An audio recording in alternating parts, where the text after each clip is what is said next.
بسم اللہ الرحمن الرحیم نحمده ونصلی ونسلم علی رسولہ الکریم اما بعد فاعوذ باللہ من الشیطان الرجیم بسم اللہ الرحمن الرحیم وانزلنا الیک الذکر لتبین للناس ما نزل الیہم ولعلہم یتفکرون۔ صدق اللہ العظیم۔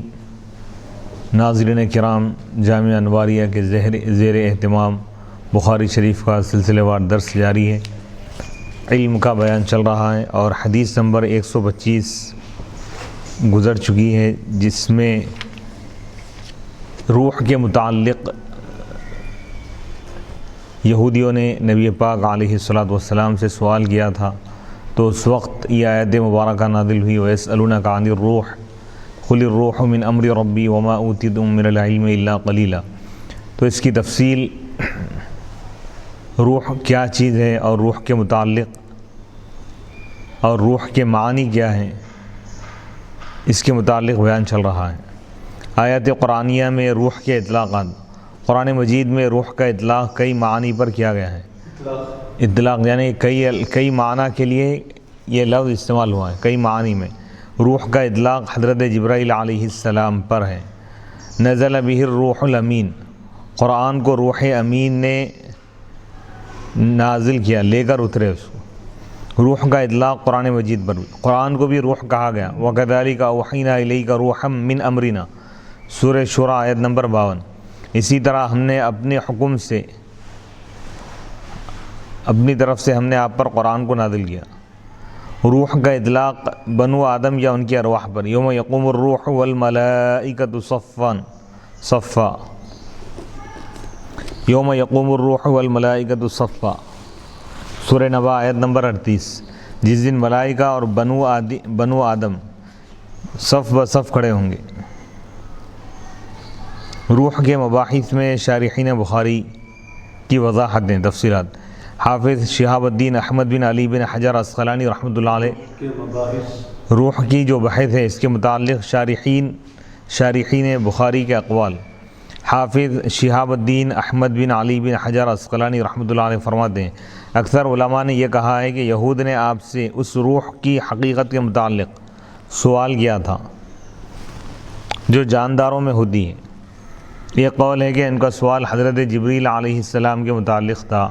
دوسرا قول ہے کہ ان کا سوال حضرت عیسیٰ علیہ السلام کے متعلق تھا۔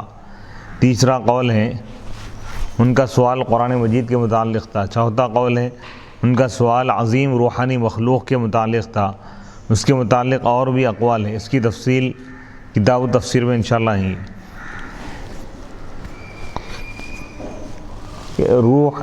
روح حیوانی میں زیادہ صحیح قول یہ ہے کہ اس کی حقیقت ان چیزوں میں سے جن کے علم کو اللہ تعالیٰ نے اپنے ساتھ خاص کر لیا ہے، یعنی جاندار چیزوں میں جو روح ہے اس کے متعلق معتبر قول یہ ہے کہ اس کی حقیقت ان چیزوں میں سے ہے، روح کی حقیقت ان چیزوں میں سے جن کے علم کو اللہ تعالیٰ نے اپنے ساتھ خاص فرما لیا ہے۔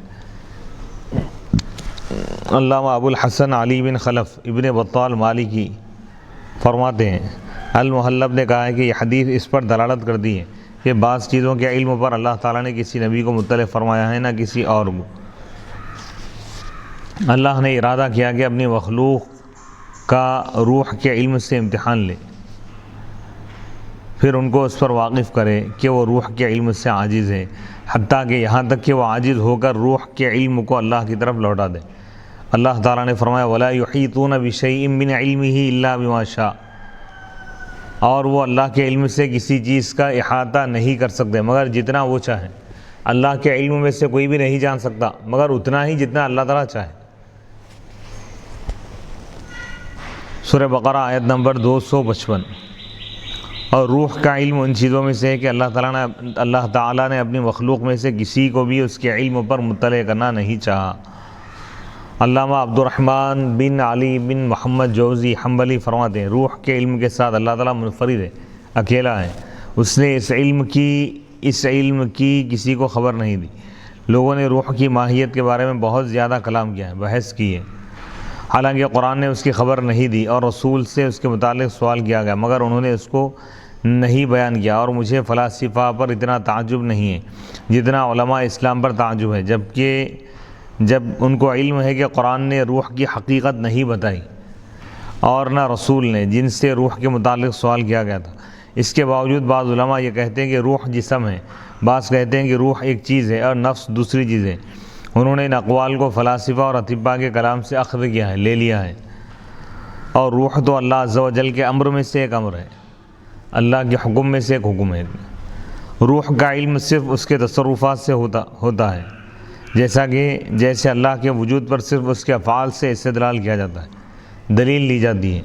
کیا تم نے نہیں دیکھا کہ حضرت ابراہیم علیہ السلام نے کہا ربی ارینی کیف تحیی الموتیٰ، اے میرے رب تو مجھے دکھا دے کہ تو مردوں کو کیسے زندہ کرے گا۔ بس جب زندہ کرنے کا ادراک حضرت ابراہیم علیہ السلام کی قدرت میں نہیں تھا تو اللہ سبحانہ و تعالیٰ نے ان کو چند مردے دکھائے جن کو زندہ کر دیا گیا۔ علامہ شہاب الدین احمد القسطلانی رحمۃ اللہ علیہ فرماتے ہیں نبی صلی اللہ علیہ وسلم نے روح کی ماہیت نہیں بتائی، کیونکہ اس کی ماہیت کے علم کو اللہ نے اپنے ساتھ خاص کر لیا ہے، اور اس لیے کہ اس کے بیان نہ کرنے میں ہمارے نبی صلی اللہ علیہ وسلم کی نبوت کی تصدیق ہے۔ اور اکثر متقدمین اور متاخرین علماء اور حکماء کا روح کی تعریف میں اختلاف ہے، اور جس تعریف پر عام متکلمین کا اعتماد ہے، بھروسہ ہے، وہ یہ ہے کہ روح ایک جسم لطیف ہے، لطیف جسم ہے جس کا بدن میں اس طرح حلول ہو جاتا ہے جیسے پانی کا گلاب کے پھول میں حلول ہو جاتا ہے۔ اور اشعری سے یہ منقول ہے کہ انسان کے جسم میں یعنی مل جاتی ہے اور اشعری سے یہ منقول ہے کہ انسان کے جسم میں جو سانس داخل اور خارج ہو رہی ہے وہ روح ہے۔ علامہ بدر الدین محمود بن احمد عینی حنفی فرماتے ہیں بنو آدم کی روح کے متعلق امام اشعری نے کہا کہ وہ سانس ہے۔ دوسری تعریف یہ ہے کہ وہ ایک جسم ہے جو اجسام ظاہرہ اور اعضاء ظاہرہ کا شریک ہے۔ تیسری تعریف یہ ہے کہ روح جسم لطیف ہے اور اللہ تعالیٰ نے یہ عادت جاری کی ہے اس کے بغیر روح نہیں، اس کے بغیر حیات نہیں ہوتی۔ بعض علماء نے عادت جاری کی، اللہ تعالیٰ نے یہ طریقہ جاری کیا ہے کہ اس کے بغیر یعنی روح کے بغیر حیات زندگی نہیں ہوتی۔ بعض علماء نے خون کو روح کہا ہے، اور روح میں 70 اقوال ہے روح کے بارے میں، اور اس میں بھی اختلاف ہے کہ روح اور نفس ایک چیز ہے یا الگ الگ ہے۔ زیادہ صحیح یہ ہے کہ دونوں متغیر ہے، الگ الگ ہے، اور نفس انسانیہ وہ چیز ہے جس کو ہر شخص اپنے آپ سے تعبیر کرتا ہے۔ امام غزالی نے کہا نفس مجردہ ہے، نفس مجردہ ہے، نہ وہ جسم ہے نہ جسمانی ہے۔ اور امام غزالی نے کہا کہ روح ایسا جوہر ہے جو قائم بنفسی ہی ہے، جو بذات خود قائم ہے اور غیر متحیز ہے، نہ وہ جسم میں داخل ہے نہ جسم سے خارج ہے، نہ اس سے متصل ہے نہ منفصل ہے، جسم سے ایک دم ملا ہوا بھی نہیں ہے، بالکل الگ بھی نہیں ہے۔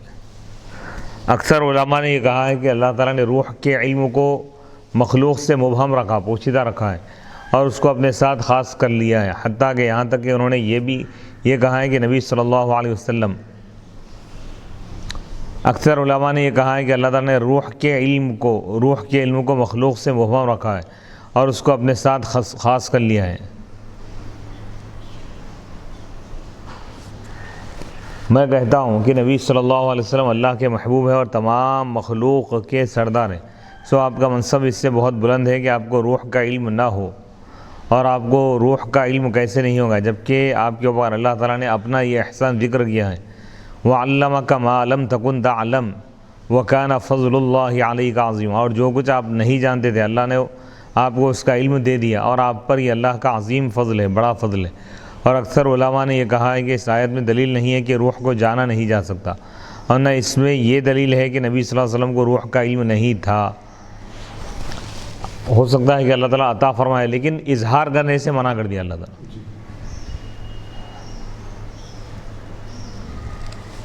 باب نمبر 48، باب من ترک بعض الاختیار مخافۃ ان یقصر فہم بعض الناس عنہ فیقع فی اشد منہ، جس نے بعض اختیاری چیزوں کو اس خوف سے چھوڑ دیا، ترک کر دیا کہ لوگوں کی عقلیں اس کو سمجھنے سے قاصر ہوں گی تو وہ کسی بڑے شر میں مبتلا ہو جائیں گے۔ باب سابق گزرے ہوئے باب میں بیان کیا گیا تھا کہ کبھی عالم کسی حکمت کی وجہ سے کسی سوال کا جواب نہیں دیتا، اور اس باب میں یہ بیان کیا گیا ہے کہ کبھی عالم کسی اختیاری چیز کو کسی حکمت کی وجہ سے ترک کر دیتا ہے، چھوڑ دیتا ہے۔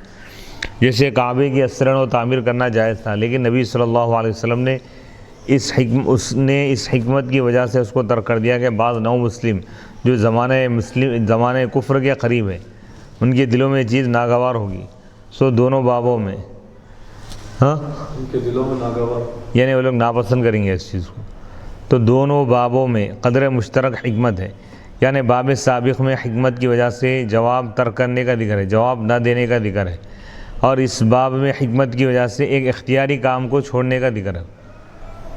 حدیث نمبر 126 حدثنا عبید اللہ بن موسیٰ عن اسرائیل عن ابی اسحاق عن الاسود قال قال لی ابن الزبیر كانت عائشة تسر الیک كثيرا فما حدثتك في الكعبة قلت قالت لي قال النبي صلى الله عليه وسلم يا عائشة لولا قومك حديث عهدهم قال ابن الزبير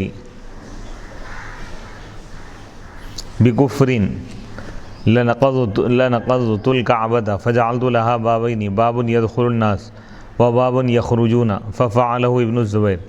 امام بخاری رحمۃ اللہ علیہ فرماتے ہیں کہ ہم کو عبید اللہ بن موسیٰ نے حدیث بیانی، وہ اسرائیل سے بیان کرتے ہیں، وہ ابو اسحاق سے، وہ اسود سے، اور انہوں نے کہا مجھ سے حضرت عبداللہ بن زبیر رضی اللہ تعالیٰ عنہ نے کہا حضرت عائشہ رضی اللہ تعالیٰ عنہ تم کو بہت راز کی باتیں بیان بتاتی تھی، تو کعبے کے بارے میں انہوں نے تم کو کیا بتایا ہے؟ حضرت عائشہ نے یہ بتایا کہ مجھ سے نبی صلی اللہ علیہ وسلم نے یہ فرمایا، اے عائشہ اگر تمہاری قوم دور جاہلیت کے قریب نہ ہوتی، حضرت عبداللہ بن زبیر نے کہا یعنی دور کفر کے قریب نہ ہوتی تو میں کعبے کو منہدم کر کے و تعمیر کرتا، گرا کے، اور اس کے 2 دروازے بنا دیتا، ایک دروازے سے لوگ کعبے میں داخل ہوتے اور دوسرے دروازے سے باہر نکلتے۔ پھر حضرت عبداللہ بن زبیر رضی اللہ تعالیٰ عنہ نے کعبے کو اسی طرح بنا دیا۔ یہ حدیث پاک بخاری شریف کے علاوہ مسلم، سنن نسائی، مسند شامی، کتاب الام، السنن الکبری للنسائی، مسند ابی اعلی، صحیح ابن خزیمہ، صحیح ابن حبان، سنن بیہقی، معرفت السنن والآثار، شرح السنہ، مصنف عبدالرزاق، مسند احمد میں موجود ہے۔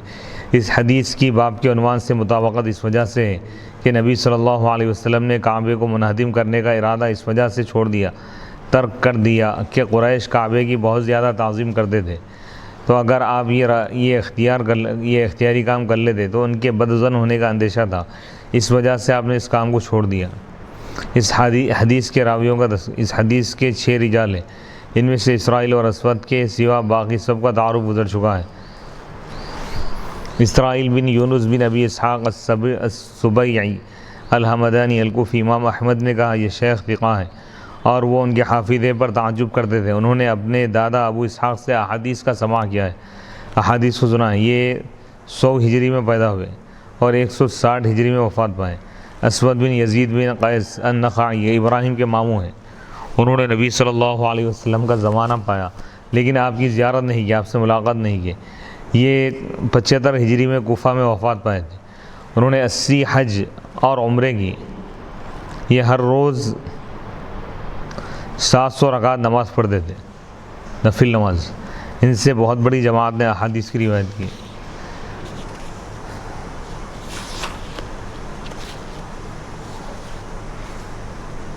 امام رازی نے کہا کہ قریش قواعد ابراہیم پر مکمل بیت اللہ نہ بنا سکے، ابراہیم علیہ السلام کی جو بنیادیں تھیں اس پہ مکمل بیت اللہ نہ بنا سکے، اور یہ اس کی دلیل ہے کہ حتیم بیت اللہ کا جز ہے، بیت اللہ کا حصہ ہے۔ اور امام مالک، امام شافعی کا مذہب یہ ہے کہ جس نے حتیم کے اندر سے طواف کیا گویا اس نے طواف نہیں کیا، اور امام اعظم ابو حنیفہ رحمۃ اللہ علیہ کے نزدیک وہ طواف دہرائے گا، اور اگر وہ اپنے شہر چلا گیا تو اس پر قربانی لازم۔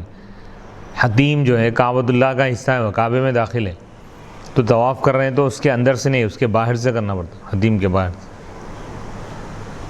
قاضی عیاض بن موسیٰ مالکی رحمۃ اللہ علیہ فرماتے ہیں صحیح مسلم کی اس حدیث اور دیگر احادیث سے معلوم ہوتا ہے کہ حتیم بیت اللہ کا جز ہے، اور تمام علماء کا اس پر اتفاق ہے حتیم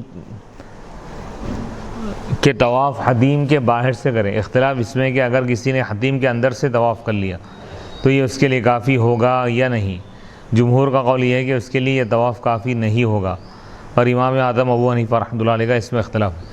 حتیم کے اندر سے کوئی اگر طواف کرے تو جمہور علماء یہ فرماتے ہیں کہ دوبارہ اس کو طواف کرنا پڑے گا، کیونکہ کعبے کے اندر ہے، طواف کعبے کے باہر سے کیا جاتا۔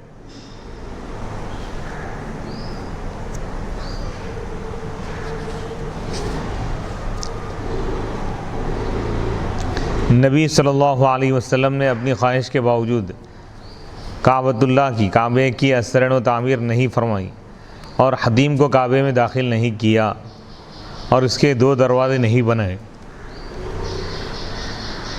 اس سے یہ مسئلہ معلوم ہوا کہ جب کوئی کام کرنا صحیح ہو لیکن اس کام کے کرنے سے زیادہ ضرر کا اندیشہ ہو، نقصان کا اندیشہ ہو، تو اس کام کو ترک کر دینا چاہیے، چھوڑ دینا چاہیے، زیادہ ضرر نقصان کا اگر اندیشہ ہو تو، اور لوگوں کو متنفر کرنے سے احتراز کرنا چاہیے۔ یعنی ایسی چیز ہے، کام اگر جائز بھی ہے لیکن لوگوں میں کیونکہ ماحول ابھی نہیں ہے اس کام کے لیے، تو اس کو چھوڑ دینا چاہیے۔ حکمت اور مصلحت کے اعتبار سے چلنا، یہ اسلامی تعلیمات۔ خلیفہ ہارون رشید نے امام مالک سے ذکر کیا کہ وہ دوبارہ کعبے کو منہدم کر کے اس طرح بنانا چاہتا ہے جس طرح حضرت عبداللہ بن زبیر رضی اللہ تعالیٰ عنہ نے بنایا تھا، کیونکہ حضرت عبداللہ بن زبیر نے رسول اللہ صلی اللہ علیہ وسلم کے منشے کے مطابق کعبے کو بنا دیا تھا، جس کو حجاج بن یوسف نے منہدم کر کے دوبارہ قریش کی تعمیر کے مطابق بنا دیا تھا۔ جب ہارون رشید نے اپنا ارادہ ظاہر کیا تو امام مالک نے اس سے کہا، اے امیر المومنین، میں آپ کو قسم دیتا ہوں آپ ایسا نہ کریں، ورنہ ہر بادشاہ اپنی نام آوری کے لیے کعبے کو منہدم کر کے استرنو بناتا رہے گا اور لوگوں کے دلوں سے کعبے کی ہیبت، عظمت نکل جائے گی۔ سبحان حدیث نمبر 49، باب نمبر 49، باب من خص العلم قوما، من خص بالعلم قوما دون قوم کراہیت اللہ یفہموا، وقال علی حدث الناس بما يعرفون تحبون ان يكذب اللہ ورسولہ۔ کسی ایک قوم کو کسی چیز کے علم کے ساتھ خاص کرنا اور اس اندیشے سے دوسروں کو نہ بتانا کہ وہ کہیں نہ سمجھیں گے، نہیں سمجھیں گے۔ یعنی کوئی بات ہے علم کی، بعض لوگوں کو بتا رہے ہیں، بعض کو نہیں بتا رہے، دوسروں کو جو نہیں بتا رہے اس لیے کہ وہ لوگ نہیں سمجھیں گے اور جھٹلا دیں گے، تو ایسا کر سکتے ہیں۔ اس باب میں اور باب سابق میں یہ مناسبت ہے، گزرے ہوئے باب میں، کہ باب سابق میں یہ بیان کیا تھا کہ جب یہ خطرہ ہو کہ کسی صحیح کام سے لوگ اپنی کم فہمی کی وجہ سے شر میں مبتلا ہوں گے تو اس کام کو ترک کر دیا جائے، چھوڑ دیا جائے۔ اور اس باب میں یہ بتایا ہے کہ کوئی مسئلہ صرف خاص سمجھدار لوگوں کو بتایا جائے اور ناسمجھ لوگوں کو نہ بتایا جائے۔ البتہ پہلا باب افعال میں تھا اور یہ باب اقوال میں ہے۔ وقال علی، حضرت سیدنا علی مرتضیٰ رضی اللہ تعالیٰ عنہ نے فرمایا، لوگوں سے ایسی حدیثیں بیان کرو جن کو وہ سمجھ لیں۔ کیا تم یہ پسند کرتے ہو کہ اللہ اس کے رسول کی تکذیب کی جائے؟ یعنی جو حدیث لوگ سمجھ سکتے وہی بیان کرو ان کے ساتھ، ایسی باریک بات کہ وہ لوگ نہیں سمجھ سکتے، اگر وہ بات بیان کی جائیں گی تو وہ لوگ جھٹلا دیں گے۔ تو معلوم یہ ہوا کہ علم کی ہر بات بھی ہر ایک کے سامنے پیش نہیں کی جا سکتی، جو آدمی جو سمجھ سکتا وہی بات اس کے سامنے بیان کرو گا۔ حق بات اگر ہے تب بھی، لیکن سامنے والے کے اندر اگر سمجھنے کی صلاحیت نہیں ہے تو اس کے سامنے بیان کرنا حکمت اور مصلحت کے خلاف ہے۔ اس سے حضرت علی رضی اللہ تعالیٰ عنہ کی مراد یہ ہے کہ لوگوں سے ان کی عقلوں کے مطابق کلام کرو، جس کی جتنی عقل ہے، جتنی سمجھ ہے، اتنی بات کرو اس کے سامنے۔ اس کے آخر میں یہ بھی فرمایا ہے کہ جو چیز ان کے نزدیک غیر معروف ہو، مشہور ہو، اس کو چھوڑ دو۔ امام مسلم نے اپنی کتاب کے مقدمے میں سند صحیح کے ساتھ روایت کیا ہے کہ تم کسی قوم کو ایسی حدیث نہ بیان کرو جس کی ان کی عقلوں تک رسائی نہ ہو، ورنہ وہ حدیث ان لوگوں کے لیے فتنہ ہو جائے گی۔ یعنی عقلیں ان کے وہاں تک نہیں پہنچ سکتی، تو بیان مت کرو ان کے سامنے ہو رہا ہے۔ حدیث نمبر 127، حدثنا عبید اللہ بن موسیٰ عن معروف ابن خربوذ عن ابی الطفیل عن علی بذلک۔ امام بخاری رحمۃ اللہ علیہ فرماتے ہیں کہ ہم کو عبید اللہ بن موسیٰ نے حدیث بیان کی، وہ معروف بن خربوذ سے روایت کرتے ہیں، وہ حضرت ابو الطفیل سے، وہ حضرت علی رضی اللہ تعالیٰ عنہ سے اسی حدیث، اسی اثر کو انہوں نے روایت کیا ہے۔ یعنی حضرت علی رضی اللہ تعالیٰ عنہ کا جو اثر پہلے بیان کیا گیا ہے وہ مذکور الصدر سند سے بھی مروی ہے۔ یعنی اس سند سے بھی مروی ہے حضرت علی رضی اللہ تعالیٰ عنہ کا یہ ارشاد. یہ اثر عبید اللہ بن موسیٰ بن بادام نے خرابوت سے روایت کیا ہے. یحییٰ بن معین نے کہا یہ ضعیف ہے. ابو حاتم نے کہا ان کی حدیث لکھی جاتی ہے اور اس کے سوا بخاری میں ان کی کوئی اور حدیث نہیں ہے. حضرت ابو طفیل کا نام عامر بن واثلہ ہے. یہ غزوہ احد کے سال پیدا ہوئے اور کوفہ میں رہائش اختیار کی. کوفہ میں رہے پھر مکے میں منتقل ہو گئے. انہوں نے سعید الجریری سے کہا آج میرے سوا تمہیں روئے زمین پر کوئی شخص یہ نہیں بتا سکتا کہ اس نے نبی صلی اللہ علیہ وسلم کی زیارت کی ہے. یہ حضرت علی رضی اللہ تعالیٰ عنہ کے محبین میں سے تھے, چاہنے والوں میں سے تھے. ان کے ساتھ تمام مشاہد میں جنگوں میں حاضر رہے. جنگوں میں حاضر رہے. حضرت ابو بکر حضرت عمر رضی اللہ تعالیٰ عنہ کی فضیلت کا اعتراف کرتے تھے.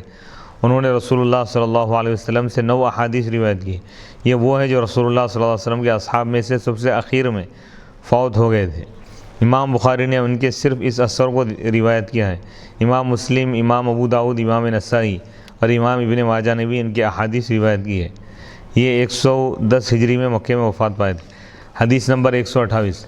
حدثنا اسحاق بن ابراہیم قال حدثنا معاذ بن هشام قال حدثني ابي عن قتادة قال حدثنا انس بن مالك ان النبي صلى الله عليه وسلم ومعاذ رديفه على الرحل قال يا معاذ بن جبل قال لبيك يا رسول الله وسعديك قال يا معاذ قال لبيك وسعديك ثلاثا قال ما من احد يشهد ان لا اله الا الله وان محمد رسول الله صدقا من قلبه الا حرمه الله على النار قال يا رسول الله الا افلا اخبر به الناس فيستبشروا قال اذن يتكلوا واخبر بها معاذ عند موته تأثما.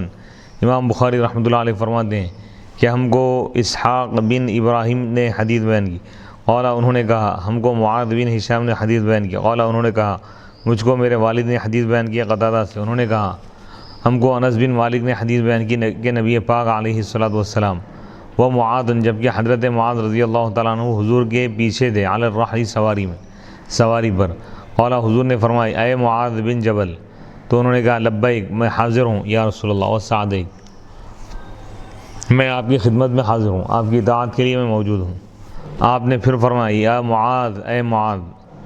قال لبیک وسعدیک قال لبیک یا رسول اللہ وسعدیک, تو انہوں نے کہا کہ میں آپ کی خدمت میں حاضر ہوں اور میں آپ کی اطاعت کے لیے موجود ہوں.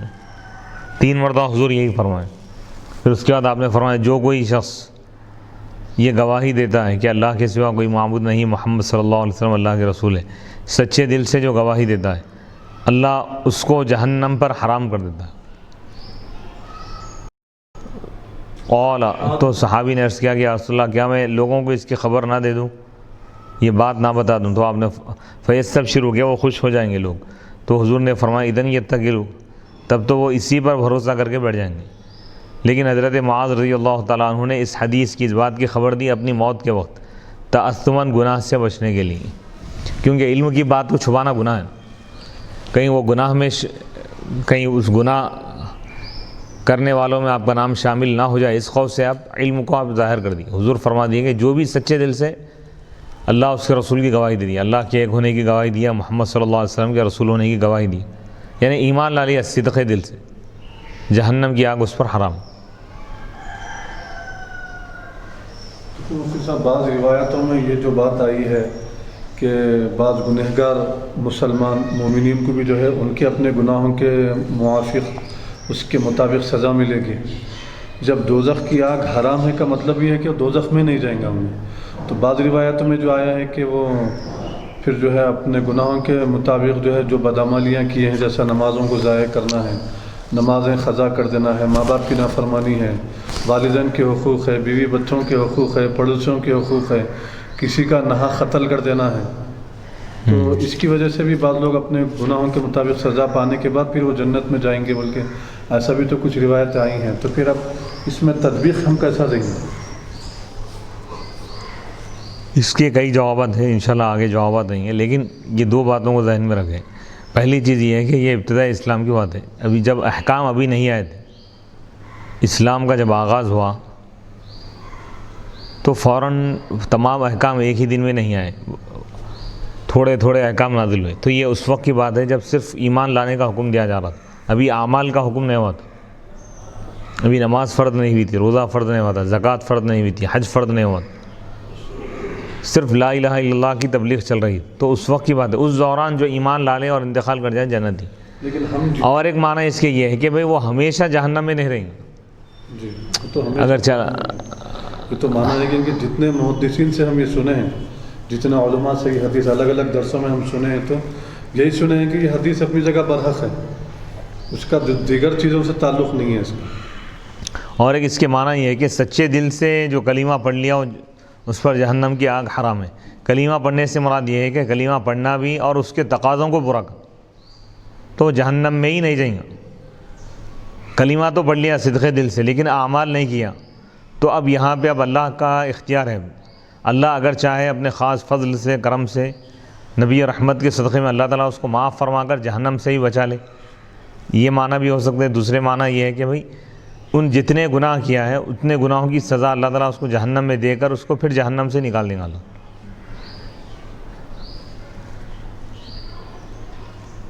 اس باب کا عنوان ہے کسی ایک قوم کو کسی چیز کے علم کے ساتھ خاص کرنا.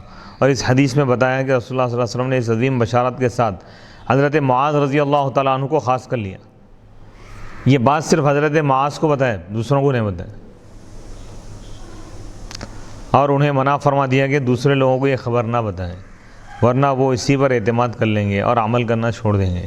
اور اگر یہ اعتراض کیا جائے کہ عنوان میں تو ایک قوم کو کسی چیز کے ساتھ خاص کر لینے کا ذکر ہے جبکہ حدیث میں ایک فرد کو خاص کر لینے کا ذکر ہے، تو اس کا جواب یہ ہے کہ قوم سے مراد عام ہے، ایک شخص ہو یا کئی اشخاص ہو.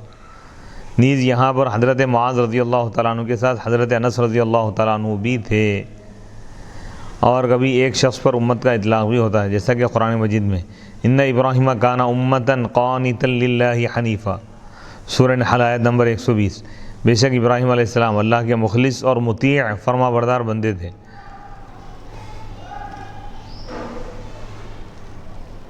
ردیف، اس حدیث میں ردیف کا لفظ ہے. جو شخص سواری پر سوار کے پیچھے بیٹھا ہو اس کو ردیف کہتے ہیں. جو چیز دوسرے کے ساتھ دوسری چیز کے تابع ہو اس کو بھی ردیف کہتے ہیں.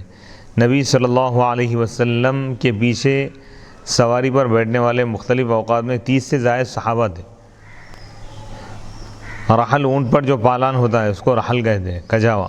لیکن اس حدیث میں جس سواری کا ذکر ہے وہ دراز گوشت تھا، جیسا کہ کتاب الجہاد میں اس کا ذکر آئے گا.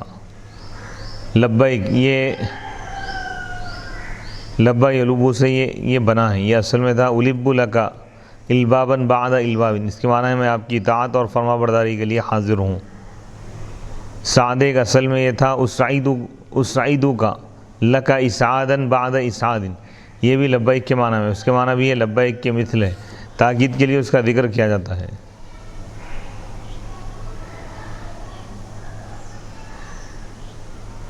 تأثمن، تأثم فلان کے معنی ہے اس نے ایسا عمل کیا جس سے وہ گناہ سے نکل گیا.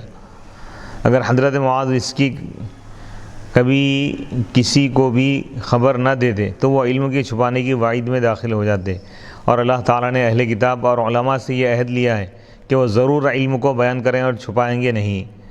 قرآن مجید میں ہے وَإِذْ أَخَذَ اللَّهُ مِيثَاقَ الَّذِينَ أُوتُوا الْكِتَابَ لَتُبَيِّنُنَّهُ لِلنَّاسِ وَلَا تَكْتُمُونَهُ، سورہ آل عمران آیت نمبر 187. اور جب اللہ تعالیٰ نے اہل کتاب سے عہد لیا کہ وہ اس کو ضرور لوگوں سے کھول کھول کر بیان کریں گے، چھپائیں گے نہیں. اس لیے حضرت معاذ رضی اللہ تعالیٰ عنہ نے اس آیت کے حکم پر عمل کرنے کے لیے اس بشارت کی خبر دے دی. حدیث مذکور کی بشارت کو مخفی رکھنے کے وجوہات کیا ہیں؟ نبی صلی اللہ علیہ وسلم نے اس بشارت کو مخفی رکھنے کا جو حکم دیا تھا، اس میں اس بشارت پر اعتماد کر کے عمل کے علاوہ اور کیا حکمت تھی، ترک عمل کے علاوہ اور کیا حکمت تھی؟ اس کے حسب ذیل وجوہات. اس بشارت کے ظاہر کا یہ تقاضا تھا کہ جس نے بھی توحید اور رسالت کی گواہی دے دی وہ دوزخ میں داخل نہیں ہوگا، جبکہ دلائل قطعیہ سے یہ بات ثابت ہے کہ جن موحدین نے گناہ کیے ہیں ان میں سے بعض کو دوزخ میں داخل کیا جائے گا. پھر اللہ تعالیٰ نے یعنی توحید پرست جن مؤمنین نے، پھر اللہ تعالیٰ نے ان کو اپنے فضل سے یا شفاعت کی وجہ سے دوزخ سے نکالے گا. اور چونکہ یہ معنی مخفی تھا اس لیے آپ نے حضرت معاذ کو اس بشارت کا اعلان عام کرنے کا حکم نہیں دیا۔ اس حدیث کا محمل یہ ہے کہ جو اپنے تمام گناہوں پر توبہ کرنے کے بعد توحید اور رسالت کی گواہی دے اور اسی پر مر جائے تو وہ دوزخ میں داخل نہیں ہوگا۔ یعنی دوبارہ گناہ نہیں کیا، ایمان لانے سے پہلے پورے گناہوں سے توبہ کر لیا، ایمان لا لیا، ایمان لانے کے بعد کوئی گناہ نہیں کیا، اسی حالت میں اگر اس کو موت آ گئی تو جنت میں نہیں۔ اس حدیث سے مراد یہ ہے کہ جس نے توحید اور رسالت کی گواہی دی وہ ہمیشہ دوزخ میں نہیں رہے گا۔ اس کے یہ معنی نہیں ہے کہ وہ اصلاً دوزخ میں داخل ہی نہیں ہوگا۔ اس حدیث کے معنی یہ ہے کہ اس کے برے جسم کو دوزخ کا عذاب نہیں ہوگا، کیونکہ مسلمان کے جسم کے مواضع سجود کو، سجدے کے مقامات اور کلمہ پڑھنے والی زبان کو عذاب نہیں ہوگا۔ اس حدیث کا محمل یہ ہے کہ جس نے صدق دل سے کلمہ شہادت پڑھا اور اس کے تقاضوں پر عمل کیا تو اس کو دوزخ کا عذاب نہیں ہوگا۔ جو لوگ مسائل کے حفظ اور ضبط کی زیادہ صلاحیت رکھتے ہوں ان کو لطیف معانی اور اسرار پر مطلع کرنا چاہیے، اور جن لوگوں میں یہ خصوصیت نہ ہو ان کو ایسی باتیں نہیں بتانی چاہیے تاکہ وہ اپنی کم فہمی کی بنا پر ان اسرار اور رموز کو افشا نہ کرے، ظاہر نہ کرے۔ یعنی جو لوگ اچھی صلاحیت رکھتے ہیں تو ان کو باریک باتیں بتا سکتے ہیں، جیسے حضرت معاذ کو بتا دیا کہ جو بھی صدق دل سے کلمہ پڑھ لیا جہنم کی آگ اس پر حرام ہے۔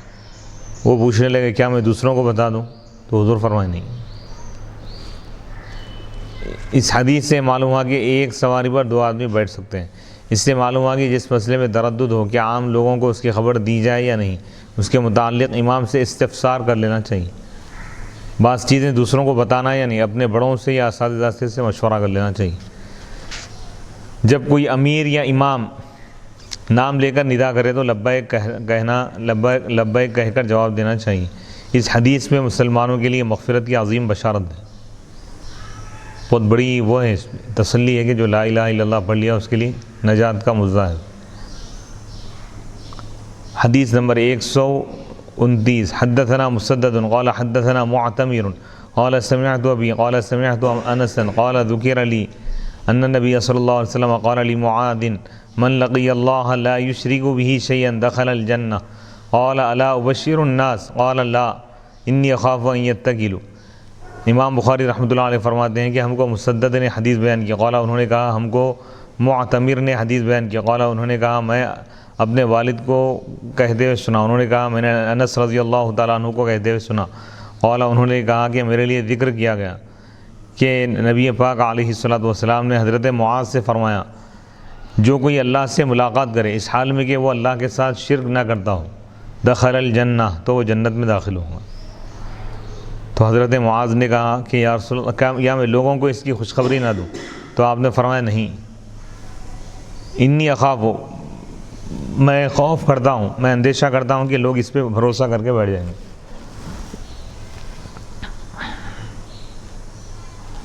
اس حدیث کے راویوں کا تذکرہ، مسدد بن مسرحد ان کا تعارف گزر چکا ہے، معتمر بن سلیمان بن ترخان التیمی البصری یہ اپنے والد اور منصور وغیرہما سے روایت کرتے ہیں اور ان سے ابن مہدی وغیرہ نے روایت کی۔ یہ ثقہ معتبر اور صدوق ہے، سچے ہیں، علم اور عمل میں اپنے والد کے مثل تھے، والد کی طرح تھے۔ یہ 106 ہجری میں بصرہ میں پیدا ہوئے تھے اور 187 ہجری میں وفات پائے تھے۔ ان سے محدثین کی ایک بڑی جماعت نے احادیث کی روایت کی ہے۔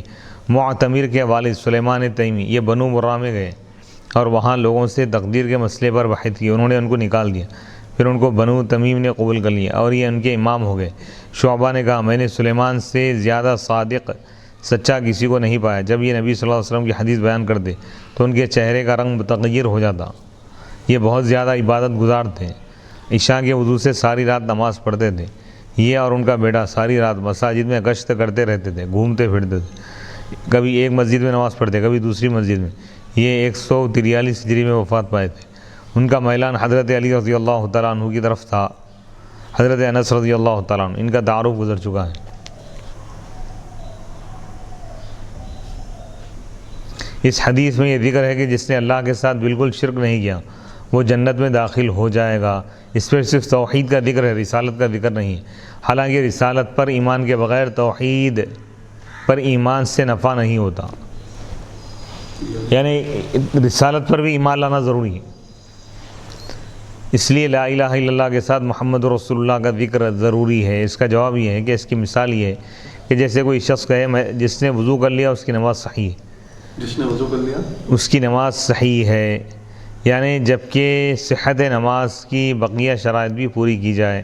اور اس حدیث کے معنی یہ ہے کہ جو شخص توحید پر ایمان لایا اور باقی ان چیزوں پر بھی ایمان لایا جن پر ایمان لانا واجب ہے تو وہ جنت میں داخل ہوگا۔ اگر یہ اعتراض کیا جائے کہ اس حدیث میں اعمال کا ذکر نہیں ہے، کیا بغیر عمل کے بھی مومن جنت میں چلا جائے گا؟ تو اس کا جواب یہ ہے کہ اگر اللہ تعالیٰ چاہے گا تو وہ بغیر عمل کے بھی جنت میں ابتداءً چلا جائے گا، اور اگر اللہ چاہے گا تو عمل نہ کرنے کی سزا کے بعد اس کو جنت میں داخل کرے گا۔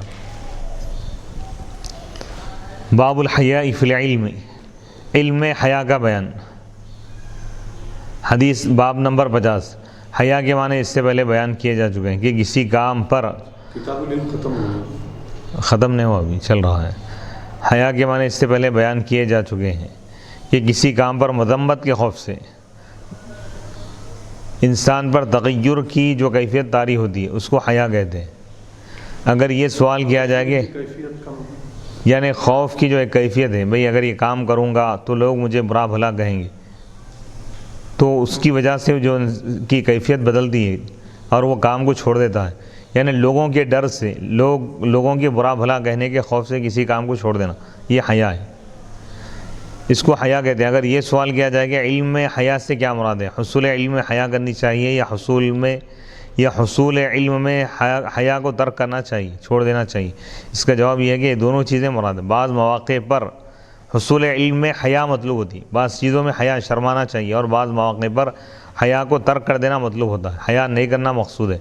علم میں حیا کی مثال یہ ہے کہ جب رسول اللہ صلی اللہ علیہ وسلم نے سوال کیا کہ ایک درخت مومن کے مثل ہے، بتاؤ وہ کون سا درخت ہے، تو حضرت عبداللہ بن عمر کے ذہن میں آیا کہ وہ کھجور کا درخت ہے، لیکن چونکہ وہاں پر اکابر صحابہ بھی بیٹھے ہوئے تھے بڑے بڑے، تو ان کے سامنے زبان کھولنے سے حضرت عبداللہ بن عمر رضی اللہ تعالیٰ عنہ نے حیا کی، شرما کے نہیں بولے۔ اور بعض مواقع پر حیا کو ترک کرنا، چھوڑ دینا مطلوب ہوتا ہے۔ اس کی مثال مجاہد اور حضرت عائشہ کے اقوال میں آ رہی ہے۔ اس باب کی باب سابق کے ساتھ، گزرے باب کے ساتھ مناسبت یہ ہے کہ باب سابق میں یہ بتایا تھا کہ لطائف اور اسرار کو صرف ان لوگوں کے سامنے بیان کیا جائے جو اس کے اہل ہو، اور اب اس باب میں یہ بتایا ہے کہ اگر کسی شخص کو کوئی مسئلہ معلوم کرنے کی حاجت ہو تو وہ اس وجہ سے اس کو معلوم کرنے کو ترک نہ کرے کہ ممکن ہے کہ میں اس کے علم کا اہل نہ ہوں، اور سوال کرنے سے حیا کرے۔ وقال مجاہد لا يتعلم العلم مستحی ولا مستكبر، مجاہد نے کہا حیا کرنے والا، تکبر کرنے والا علم حاصل نہیں کر سکتا۔ یعنی جو شخص سوال کرنے سے حیا کرے کہ لوگ کیا کہیں گے، کہ اس کو اس بات کا بھی علم نہیں ہے، یا جو آدمی اپنے آپ کو بہت بڑا عالم سمجھتا ہو اور وہ سوال کرنے کو اپنی بڑائی کے خلاف سمجھتا ہو، تو یہ دونوں چیزوں کی وجہ سے انسان علم سے محروم ہو جاتا ہے۔ یعنی کوئی آدمی نہیں جانتا اور وہ یہ سوچ رہا ہے کہ اگر میں سوال کروں گا تو دنیا والے کیا پوچھیں گے، کیا سمجھیں گے، ارے میرے کو یہ بھی مسئلہ معلوم نہیں تھا کیا، تو اس میں نہیں شرمانا چاہیے، علم حاصل کرنے کے لیے نہیں شرمانا چاہیے۔ امام اعظم ابو حنیفہ رحمۃ اللہ علیہ سے کسی نے پوچھا آپ نے اتنا عظیم علم کیسے حاصل کیا، تو امام اعظم نے فرمایا میں نے کسی کو فائدہ پہنچانے میں کبھی بخل نہیں کیا، اور کسی سے فائدہ حاصل کرنے میں کبھی عار نہیں سمجھا، عیب نہیں سمجھا۔ وقالت عائشہ نعم نساء الانصار لم يمنعهن الحیاء وان يتفقهن فی الدین، حضرت عائشہ رضی اللہ تعالیٰ عنہ فرماتی ہے کہ انصار کی خواتین کیا ہی اچھی خواتین ہیں، انہیں دین کو سمجھنے سے کبھی حیا مانع نہیں ہوئی، نہیں یعنی نہیں شرمائے وہ لوگ علم حاصل کرنے سے۔ امام بخاری نے یہ حدیث کا ایک فقرہ روایت کیا ہے، اور جس حدیث کا ایک فقرہ روایت کیا ہے وہ مکمل حدیث اس طرح ہے۔ حضرت عائشہ رضی اللہ تعالیٰ عنہ بیان کرتی ہے کہ حضرت اسماء رضی اللہ تعالیٰ عنہ نے نبی صلی اللہ علیہ وسلم سے حیض کے غسل کے متعلق سوال کیا۔ آپ نے فرمایا تم میں سے کوئی ایک عورت اپنے پانی اور بیری کے پتوں کو لے کر اچھی طرح وضو کرے اور پھر اپنے سر پر پانی ڈالے، پھر اس کو اچھی طرح رگڑے یہاں تک کہ اس کے سر کے تمام حصوں میں پانی پہنچ جائے، پھر اپنے سر پر پانی بہائے، پھر مشک کا ایک ٹکڑا لے کر اس سے پاکیزگی حاصل کرے۔ حضرت اسماء نے کہا اس سے کیسے پاکیزگی حاصل کرے؟ آپ نے فرمایا سبحان اللہ، اس سے پاکیزگی حاصل کرے۔ حضرت عائشہ نے خاموشی سے ان سے کہا اس مشک کے ٹکڑے سے خون کے نشانوں کو صاف کرے۔ پھر میں نے آپ سے غسل جنابت کے متعلق سوال کیا، آپ نے فرمایا پانی لے کر اس سے طہارت حاصل کرے، پاکی، پھر اچھی طرح وضو کرے، پھر اپنے سر پر پانی بہائے، پھر سر کو اچھی طرح ملے یہاں تک کہ سر کے تمام حصوں میں پانی پہنچ جائے، پھر اپنے جسم پر پانی بہائے۔ حضرت عائشہ نے کہا کیا خوب عورتیں، یعنی کیا ہی اچھی عورتیں ہیں انصار کی عورتیں، انہیں دین کو سمجھنے سے حیا نہیں روکتی۔ انصار کی خواتین سے مراد اہل مدینہ کی خواتین ہیں، مدینہ کی جو عورتیں ہیں۔ 130 حدیث نمبر 130 حدثنا محمد بن سلام قال اخبرنا ابو معاویہ قال حدثنا هشام عن ابیہ عن زینب ابنت ام سلمہ عن ام سلمہ قالت جاءت ام سلیم الى رسول اللہ صلی اللہ علیہ وسلم فقالت یا رسول اللہ ان اللہ لا يستحیی من الحق فهل على المرأة من غسل اذا احتلمت قال النبي صلی اللہ علیہ وسلم اذا رأت الماء فغطت ام سلمة تعني وجهها وقالت یا رسول اللہ وتحتلم المرأة قال نعم تربت یمینک فبما یشبہها ولدها۔ حدیث نمبر 130 امام بخاری رحمۃ اللہ علیہ فرماتے ہیں کہ ہم کو محمد بن سلام نے حدیث بیان کی، قال انہوں نے کہا ہم کو ابو معاویہ نے خبر دی، قال انہوں نے کہا ہم کو ہشام نے حدیث بیان کی اپنے والد سے، وہ زینب سے روایت کرتے ہیں، زینب ابنت ام سلمہ رضی اللہ تعالیٰ عنہ کی جو بیٹی، وہ ام سلمہ رضی اللہ تعالیٰ عنہ سے روایت کرتی ہے۔ قالت ام سلمہ رضی اللہ تعالیٰ عنہ نے کہا کہ حضرت ام سلیم رضی اللہ تعالیٰ عنہ رسول اللہ صلی اللہ علیہ وسلم کی خدمت میں حاضر ہوئی اور کہنے لگی یا رسول اللہ، اللہ حق بیان کرنے سے حیا نہیں فرماتا، کیا عورت پر بھی غسل واجب ہوتا ہے جب اسے احتلام ہو جائے؟ نبی صلی اللہ علیہ وسلم نے فرمایا جب وہ پانی دیکھ لے۔ حضرت ام سلمہ نے اپنا منہ ڈھانپ لیا اور کہا یا رسول اللہ، عورت کو بھی احتلام ہوتا ہے؟ آپ نے فرمایا ہاں، تمہارے ہاتھ خاک آلود ہو، اس کا بچہ کس چیز سے اس کے مشابہ ہوتا ہے۔ یہ حدیث بخاری شریف کے علاوہ صحیح مسلم، سنن ترمذی، نسائی، ابن ماجہ، سنن ابی داؤد، السنن الکبریٰ، سنن بیہقی، سنن دارمی، صحیح ابن حبان اور مسند ابی عوانہ، مسند الشامیین، مسند احمد میں موجود ہے۔ اس حدیث کی باب کے عنوان سے اس طرح مطابقت ہے۔ اس حدیث کا مفہوم یہ کہ حضرت ام سلمہ رضی اللہ تعالیٰ عنہ حضور سے دریافت کی کہ یا رسول اللہ، اللہ تعالیٰ حق بیان کرنے سے حیا نہیں فرماتا، یعنی اللہ تعالیٰ حق بیان کرتا ہے، کیا عورت پر غسل واجب ہے جب اس کو احتلام ہو جائے؟ یعنی حق بات اگر ہے تو اللہ تعالیٰ اس کو بیان فرماتا ہے، حیا کی وجہ سے اللہ تعالیٰ اس کو چھوڑتا نہیں ہو رہا، یعنی بیان کر دیتا اللہ۔ حیا کا مطلب شرمانے کو بولتے ہیں؟ ہاں تو وہ بولیے نا، تو حیا نہیں فرماتا، یعنی اللہ تعالیٰ حق بیان کرنے کو نہیں چھوڑتا، حق بات کو بیان فرماتا ہے۔ وہ صحابیہ سوال کیے کہ یا رسول اللہ، کیا عورت پر غسل واجب ہے، لازم ہے جب اس کو احتلام ہو جائے؟ تو نبی صلی اللہ علیہ وسلم نے فرمایا ہاں، جب وہ پانی دیکھ لے۔ تو ام سلمہ رضی اللہ تعالیٰ عنہ اپنا چہرہ ڈھک لے، پھر انہوں نے عرض کیا کہ یا رسول اللہ، پانی دیکھ لے کیا مطلب؟ یعنی خالی اگر خواب اس کو دکھ رہا ہے ایسا، اگر وسوسہ یا خواب ایسا دکھا تو اس سے غسل فرض نہیں ہوگا، جب تک کہ عملی طور پہ اس کے یعنی کپڑوں پر یا جسم پر کوئی اس کے آثار ترپن جب تک موجود نہ ہو غسل فرض نہیں ہوگا۔ کچا پن جب تک نہ ہو تو اس کے بغیر غسل فرض نہیں ہوگا۔ پھر صحابیہ نے کہا کہ رسول اللہ، کیا عورت کو بھی احتلام ہوتا ہے؟ تو آپ نے فرمایا ہاں، تمہارے ہاتھ خاک آلودہ ہو، بس اس کا بچہ کس وجہ سے اس کے مشابہ ہوتا ہے، اس کے جیسا ہوتا ہے۔ اس حدیث کے راویوں کا تذکرہ: محمد بن سلام، ابو معاویہ، محمد بن حازم التمیمی، ہشام بن عروہ بن زبیر بن عوام، زینب بنت ام سلمہ، یہ زینب بنت عبداللہ بن اسد المخزومی ہیں، ان کی نسبت ان کی اس ماں کی طرف ہے جو ام المؤمنین ہیں، ان کے اس شرف کو بیان کرنے کے لیے کہ یہ رسول اللہ صلی اللہ علیہ وسلم کی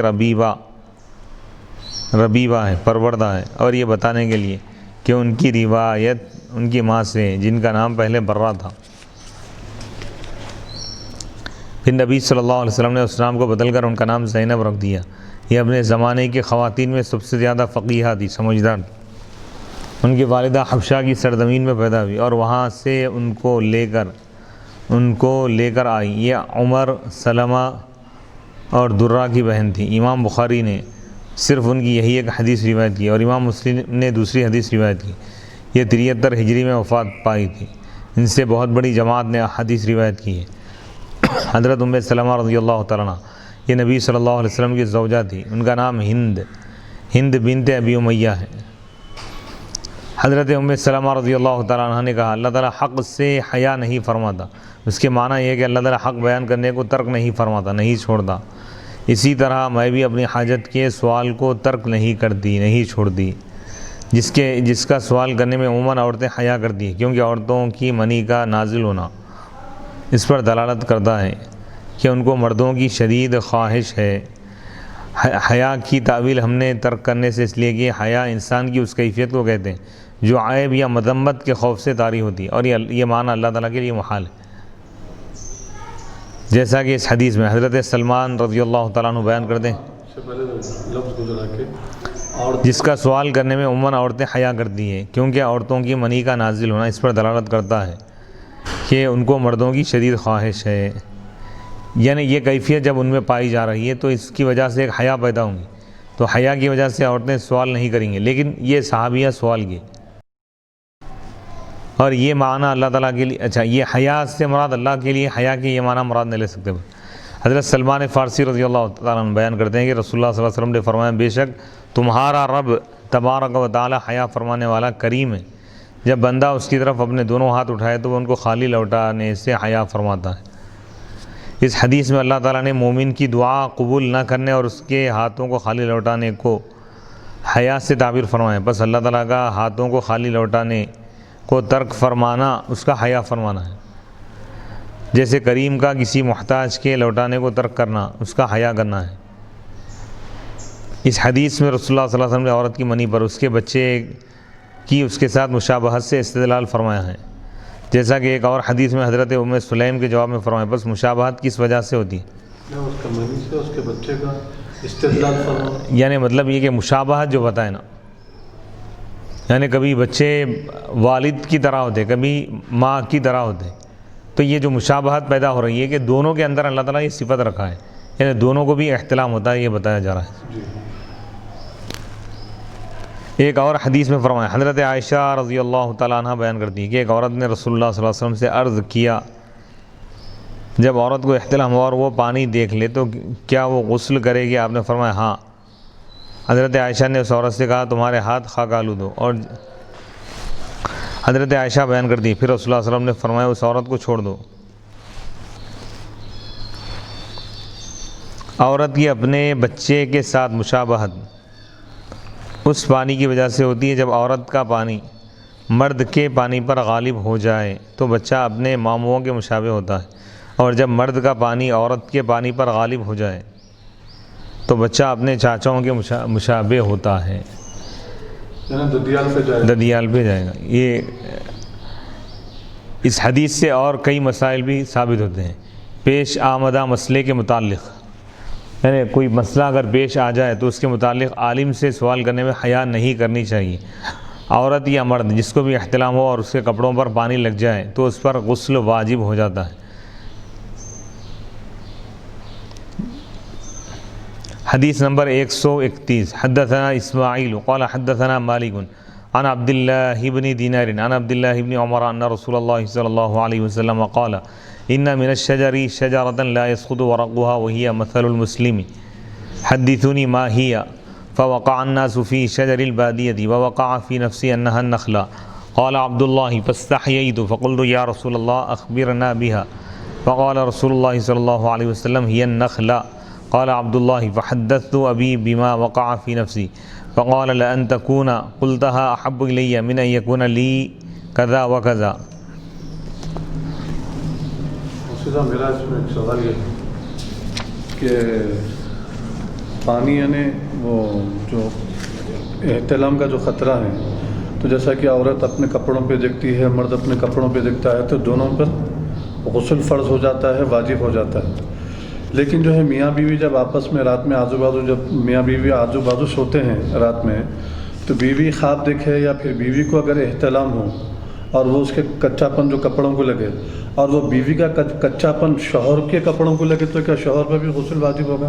جبکہ شوہر نہ خواب دیکھا نہ شوہر کو احتلام ہو۔ تو یہاں پر ابھی آپ جو ابھی یہ حدیث شروع کرنے سے پہلے آخری جو پڑھے آپ کہ مرد بھی اگر کپڑوں پر احتلام کے جو ہے اثرات یا خطرے دیکھے، عورت بھی دیکھے، تو دونوں پہ غسل واجب ہے بول رہے ہیں۔ مرد کو احتلام ہوا نہیں، عورت کو ہوا، کیونکہ میاں بیوی آپس میں لپٹ کے سونے سے جو بیوی کو جو احتلام ہوا تھا وہ کچاپن بیوی کے ساتھ ساتھ شوہر کو بھی لگا۔ تو کیا ایسی صورت میں جب کہ شوہر کو احتلام نہیں ہوا تو کیا شوہر پر بھی غسل واجب ہوگا؟ یہ جو مسئلہ ہے یہ ہر ایک کا الگ الگ مسئلہ ہے۔ کسی ایک کو اگر احتلام ہو تو اسی پر غسل فرض ہوگا۔ اگر اس کی وجہ سے اس کے کپڑوں کا اگر پانی اگر دوسروں کو لگ جائے تو دوسرے پر غسل فرض نہیں ہوگا، البتہ اس نے مقام کو دھونا فرض ہوگا جہاں نجاست لگ جائے۔ اگر شک ہو تو دونوں پر بھی غسل کرنا لازم ہوگا احتیاطی طور پہ۔ اگر شک اگر ہو رہا ہے تو ایسی صورت میں دونوں کے لیے غسل کر لینا یہ بہتر ہے۔ امام بخاری رحمۃ اللہ علیہ فرماتے ہیں کہ ہم کو اسماعیل نے حدیث بیان کیا، قال انہوں نے کہا مجھے امام مالک نے حدیث بیان کی عبداللہ بن دینار سے، وہ حضرت عبداللہ بن عمر رضی اللہ تعالیٰ عنہ سے روایت کرتے ہیں کہ رسول اللہ صلی اللہ علیہ وسلم نے فرمایا درختوں میں سے ایک درخت ہے جس کے پتے نہیں گرتے اور وہ مسلمان کی مثال ہے، مجھے بتاؤ وہ کون سا درخت ہے؟ بس لوگوں کے ذہن جنگل کے درختوں میں چلے گئے اور میرے ذہن میں یہ آیا کہ وہ کھجور کا درخت ہے۔ پھر مجھے بتانے سے حیا آئی۔ صحابہ نے عرض کیا کہ صحابہ نے کہا کہ یا رسول اللہ ہمیں بتائیے وہ کون سا درخت ہے؟ تب رسول اللہ صلی اللہ علیہ وسلم نے فرمایا وہ کھجور کا درخت ہے۔ حضرت عبداللہ بن عمر رضی اللہ تعالیٰ عنہ نے کہا کہ میں اپنے والد کو بتایا جو میرے ذہن میں آیا تھا، انہوں نے کہا اگر تم اس وقت بتا دیتے تو میرے لیے یہ اس سے زیادہ محبوب تھا کہ مجھے اتنا اور اتنا مل جاتا۔ ان کے ذہن میں جواب آ گیا تھا لیکن کیوں نہیں بتایا؟ حیا کر کے۔ بڑے بڑے صحابہ موجود ہیں، اگر میں بتاؤں گا تو اچھا نہیں ہوگی۔ باب نمبر 51، باب من استحیا فامر غیرہ بالسؤال، جس شخص نے حیا کی وجہ سے، شرم کی وجہ سے دوسرے شخص کو سوال کرنے کا حکم دیا۔ اس باب کی باب سابق گزرے ہوئے باب کے ساتھ مناسبت ظاہر ہے کہ دونوں بابوں میں حیا کا ذکر ہے۔ حدیث نمبر 132، حدثنا مسدد قال حدثنا عبد الله بن داود عن الأعمش عن منذر الثوري عن محمد بن الحنفية عن علي قال كنت رجلا مذاء فأمرت المقداد أن يسأل النبي صلى الله عليه وسلم فسأله فقال فيه الوضوء۔ امام بخاری رحمۃ اللہ علیہ فرماتے ہیں کہ ہم کو مسدد نے حدیث بیان کی، قال انہوں نے کہا ہم کو عبداللہ بن داود نے حدیث بیان کی اعمش سے، وہ منذر الثوری سے روایت کرتے ہیں، وہ محمد بن حنفیہ سے روایت کرتے ہیں، وہ حضرت علی رضی اللہ تعالیٰ عنہ سے روایت کرتے ہیں۔ حضرت علی رضی اللہ تعالیٰ عنہ فرماتے ہیں کہ میں ایک ایسا شخص تھا جس کو مزی بہت زیادہ آتی تھی، میں نے حضرت مقداد کو حکم دیا کہ وہ نبی صلی اللہ علیہ وسلم سے سوال کرے۔ انہوں نے سوال کیا تو آپ نے فرمایا اس میں وضو کرنا ہے۔ یہ حدیث بخاری شریف کے علاوہ صحیح مسلم، سنن نسائی، سنن کبریٰ للنسائی، مسند بزار، مسند احمد میں موجود ہے۔ اس حدیث کی باب کے عنوان کے ساتھ مطابقت ظاہر ہے، کیونکہ باب کا عنوان ہے حیا کی وجہ سے دوسرے کو سوال کرنے کا حکم دینا۔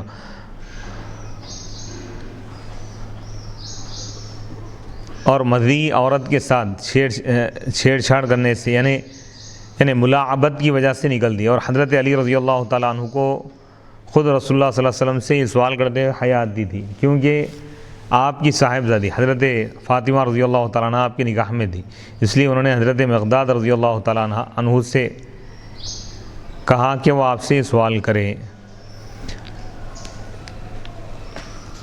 اس حدیث کے روات راویوں کا تذکرہ، مسدد بن مسرحد ان کا تعارف گزر چکا ہے۔ عبداللہ بن داود بن عامر، یحییٰ بن معین نے کہا یہ ثقہ مأمون ہے، معتبر ہے۔ ابو زرعہ اور محمد بن سعد نے کہا یہ ثقہ معتبر ہے، ناسک، عبادت گزار ہے۔ انہوں نے کہا میں کبھی جھوٹ نہیں بولا سوائے ایک مرتبہ کے کم عمری میں۔ ابو حاتم نے کہا یہ اپنی رائے پر عمل کرتے تھے، صادق تھے، سچے تھے، سوائے امام مسلم کے ان سے ائمہ ستہ نے روایت کی ہے۔ یہ 213 ہجری میں وفات پائے۔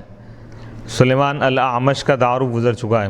منذر بن یعلا، ابو یعلا الثوری، ان کی احمد بن عبداللہ اور عبد الرحمن نے توثیق کی، معتبر قرار دیا، ان سے ایک جماعت نے روایت کی۔ محمد بن حنفیہ، محمد بن علی بن ابی طالب الہاشمی الحنفیہ ان کی ماں تھی، ان کا نام خولہ بنت جعفر الحنفی الیمامی، یہ بنو حنیفہ کے قیدیوں میں سے تھی۔ محمد بن حنفیہ اس وقت پیدا ہوئے جب حضرت عمر رضی اللہ تعالیٰ عنہ کے خلافت کے 2 سال رہ گئے تھے۔ یہ 80 ہجری یا 80 سال یا 81 سال کی عمر میں 114 ہجری میں وفات پائے تھے اور بقیع میں دفن کیے گئے۔ ان سے ایک جماعت نے روایت کی ہے۔ محمد بن حنفیہ یہ حضرت علی کے بیٹے ہیں، دوسری بیوی سے جو آپ کو اولاد ہوئی ان کو محمد بن حنفیہ ان کی دوسری بیوی کا نام اہلیہ کا۔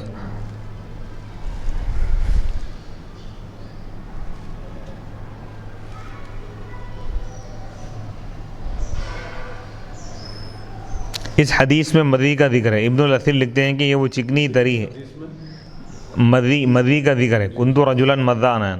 ابن الاثیر لکھتے ہیں کہ یہ وہ چکنی تری ہے جو عورتوں سے چھیڑ چھاڑ کے وقت مرد کے عضو تناسل سے نکلتی ہے، اور اس کے نکلنے کے بعد جسم میں کمزوری طاری نہیں ہوتی اور نہ اس کے نکلنے کا احساس ہوتا ہے، اور یہ مردوں کی بنسبت عورتوں کی زیادہ نکلتی ہے، اور ودی وہ چکنی تری ہے جو پیشاب کے بعد نکلتی ہے۔ حضرت مقداد بن اسود رضی اللہ تعالیٰ عنہ کا تذکرہ۔ اس حدیث میں حضرت مقداد کا ذکر ہے۔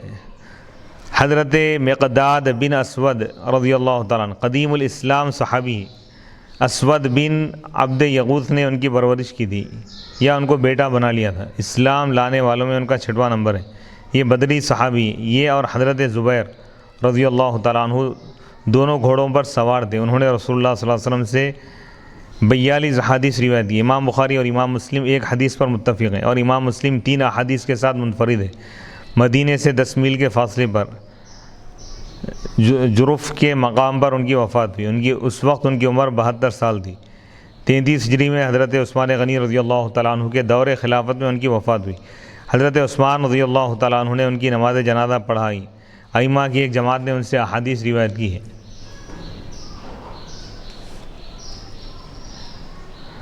اس حدیث میں آپ علیہ الصلوۃ والسلام نے فرمایا کہ مدری میں وضو ہے، یعنی مدری کے خروج اس سے غسل واجب نہیں ہوتا بلکہ وضو واجب ہوتا ہے، کیونکہ نجس سے ناپاک ہے، اسی لیے اس کے خروج کے بعد آلے کو دھونا واجب ہے نکلنے پر۔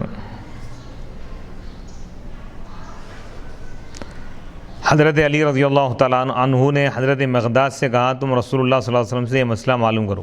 اس سے معلوم ہوا کہ استفتاء میں نیابت جائز ہے، یعنی کوئی چیز معلوم کرنا چاہ رہے ہیں تو دوسرے کو بھیج کر یا دوسرے کے ذریعے سوال کر کے بھی معلوم کر سکتے۔ نیز اس سے یہ بھی معلوم ہوا کہ اپنی بیوی کے، یعنی ہر آدمی کے لیے ضروری ہے اپنی بیوی کے والد کا احترام کرنا چاہیے، اور ان کے سامنے ایسی بات کا ذکر نہیں کرنا چاہیے جو ان کی یعنی جو حیا کی، یعنی جو شرم و حیا کی جو گفتگو ہے اس سے اجتناب کرنا چاہیے۔ یعنی یہ نجی مسئلہ تھا ایک، تو اس لیے ڈائریکٹ حضرت علی رضی اللہ تعالیٰ عنہ پوچھنا مناسب نہیں تھا، حضرت مقداد رضی اللہ تعالیٰ عنہ سے آپ نے پوچھنے لگا۔ باب نمبر 52، باب ذکر العلم والفتیہ فی المسجد، علم اور فتوے کا مسجد میں ذکر کرنا۔ لیکن باب نمبر 52، علم اور فتوے کا مسجد میں ذکر کرنا۔ فتوے کے معنی ہے کسی پیش آمدہ مسئلے کا شرعی جواب، جو مسئلہ پیش آیا اس کا شرعی جو جواب ہوتا ہے اس کو فتویٰ کہتے ہیں، جو عموماً مستند فقہا سے حاصل کیا جاتا ہے۔ باب سابق کے ساتھ گزرے ہوئے باب کے ساتھ اس کی مناسبت یہ ہے کہ باب سابق میں گزرے ہوئے باب میں حضرت مقداد بن اسود رضی اللہ تعالیٰ عنہ نے نبی صلی اللہ علیہ وسلم سے خروج مدی کے متعلق سوال کیا تھا، اور اس باب کی حدیث میں ایک شخص نے رسول اللہ صلی اللہ علیہ وسلم سے حج کے احرام کے متعلق سوال کیا۔ دونوں بابوں میں ایک امر دینی کے متعلق سوال کا ذکر ہے، دینی معاملے کے متعلق سوال کرنے کا ذکر ہے۔ حدیث نمبر 133، حدثني قتيبة بن سعيد قال حدثنا الليث بن سعد قال حدثنا نافع مولى عبد الله بن عمر بن الخطاب عن عبد الله بن عمر أن رجلا قام في المسجد فقال يا رسول الله من أين تأمرنا أن نهل؟ فقال رسول الله صلى الله عليه وسلم يهل أهل المدينة من ذي الحليفة ويهل أهل الشام من الجحفة ويهل أهل نجد من قرن. وقال ابن عمر ويزعمون أن رسول الله صلى الله عليه وسلم قال ويهل أهل اليمن من يلملم. وكان ابن عمر يقول لم أفقه هذه من رسول الله صلى الله عليه وسلم. امام بخاری رحمۃ اللہ علیہ فرماتے ہیں کہ ہم کو قتیبہ بن سعید نے حدیث بیان کی، انہوں نے کہا ہم کو لیث بن سعد نے حدیث بیان کی، انہوں نے کہا ہمیں نافع نے حدیث بیان کی جو حضرت عبداللہ بن عمر بن خطاب کے آزاد کردہ غلام ہیں، وہ عبداللہ بن عمر سے روایت کرتے ہیں کہ ایک شخص مسجد میں کھڑا ہو کر کہنے لگا یا رسول اللہ آپ ہمیں کس جگہ سے احرام باندھنے کا حکم دیتے ہیں؟ بس رسول اللہ صلی اللہ علیہ وسلم نے فرمایا اہل مدینہ ذوالحلیفہ سے احرام باندھیں، اہل شام جحفہ سے احرام باندھیں، اور اہل نجد قرن سے احرام باندھیں۔ اور حضرت عمر نے کہا لوگوں کا یہ زعم ہے، یہ قول ہے کہ رسول اللہ صلی اللہ علیہ وسلم نے فرمایا اہل یمن یلملم سے احرام باندھیں، اور حضرت عبداللہ بن عمر یہ کہتے تھے کہ میں نے رسول اللہ صلی اللہ علیہ وسلم سے اس کو نہیں سمجھا۔ کیا نہیں سمجھا؟ اس کی تشریح ہم انشاءاللہ اگلی نشست میں کریں گے۔ وصلی اللہ تعالی علی خیر خلقہ سیدنا محمد وآلہ واصحابہ وبارک وسلم اجمعین والحمد للہ رب العالمین۔